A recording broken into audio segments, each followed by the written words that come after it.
Welcome, everybody. My name's Kevin Birn. I'm here talking with Jonty Rushforth. We're talking about carbon accounting. Jonty, there was a recent announcement. S&P Global Commodity Insights is joining the Carbon Measures expert panel as a knowledge partner. Can you tell us about Carbon Measures and what's going on? Yeah, so carbon measures, in a very basic sense, it's a group of companies that have come together to support the development of sort of coherent and consistent approach to looking at emissions in commodity supply chains. But I really think of it as actually sort of the flowering of a huge amount of work that's been going on behind the scenes amongst many different companies who have all realized the importance of starting to look at emissions at that product level. So there's been a huge number of different discussions. Even in the last year, I think we've seen a number of different roundtables, panels, groups at a lot of the sort of key energy and commodity events. And out of that has come a realization that we need to actually start some quite deep technical work. So Carbon Measures has been brought together to support that. They've invited us to be the knowledge partner to a technical expert panel that they are convening. That panel is going to be mandated to actually arrive at the work, the outcome. They're going to be driving towards standards, quantification methodologies, models for how to look at emissions. We're going to be there to be providing data analysis, independent view, really, on a lot of that. And why us? S&P has been in various quarters looking at these questions from a number of different angles over the years. Now, I mean, Kevin, you and I, we've lived this quite a lot. Lots of folks may be unfamiliar with the sort of key questions around all this, and this phrase carbon accounting that gets thrown around quite a lot. What does it mean to you, and how would you explain it? I think it's a good question because I do think carbon accounting does mean different things to different people depending on who you're talking to. For us, we think about it as the entire ecosystem. What is required for the market to understand the relative carbon intensity at the product level and trust it so that it is able to be transacted upon, incorporated into a market transaction.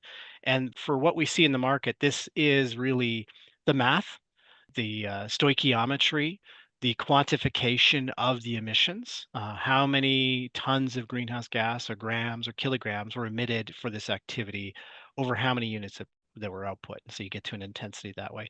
But also then what is the quality of that? Because there is different degrees of rigor around the world in terms of gathering and assembling that information. There are factor used in parts of the world, there are observation used in parts of the world, and these can affect the reliability. How that information is also then communicated, so reported. What are the units that are used to do that? It all feels like minutia, but the current environment today is such that there are differences that are in how certain decisions are being made in the quantification that result in inconsistencies. And ultimately, that results in incomparability. And it isn't that anybody is doing anything wrong, it's that the existing guidance and practices were designed to be consistent through time, not necessarily comparable across products and industries and sectors as a whole. I would also add into that, you have to think about the infrastructure required to support these kinds of transactions and third-party assurance and audit.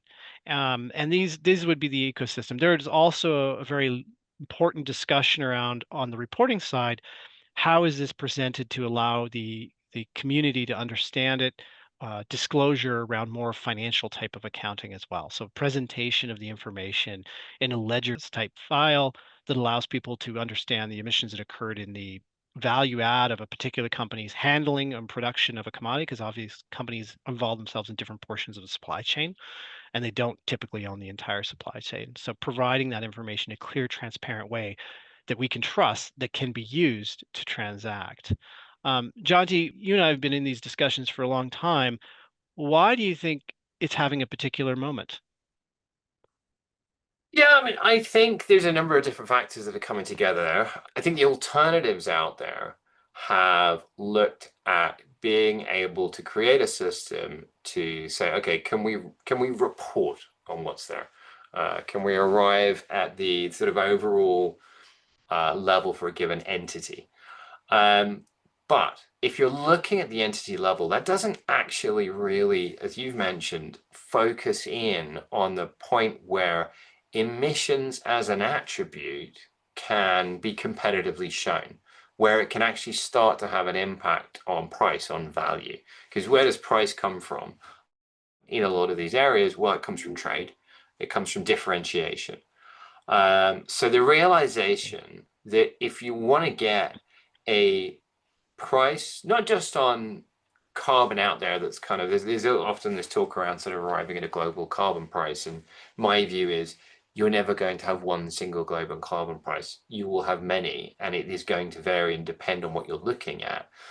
One version of that is to say that, look, reducing emissions by X, by 5% or 10% in a crude oil supply chain is probably quite a different task than reducing it in an iron ore chain. And that you're not necessarily comparing apples to apples there, but you could be comparing that within those supply chains themselves. This drives towards that. The example we often give is looking at sulfur in fuels. You go back over the last 40 years, huge journey in how sulfur is looked at in fuels. But when you're looking at sulfur, you can go and test a given cargo and say, okay, how much sulfur is in that cargo of gasoline, that cargo of diesel?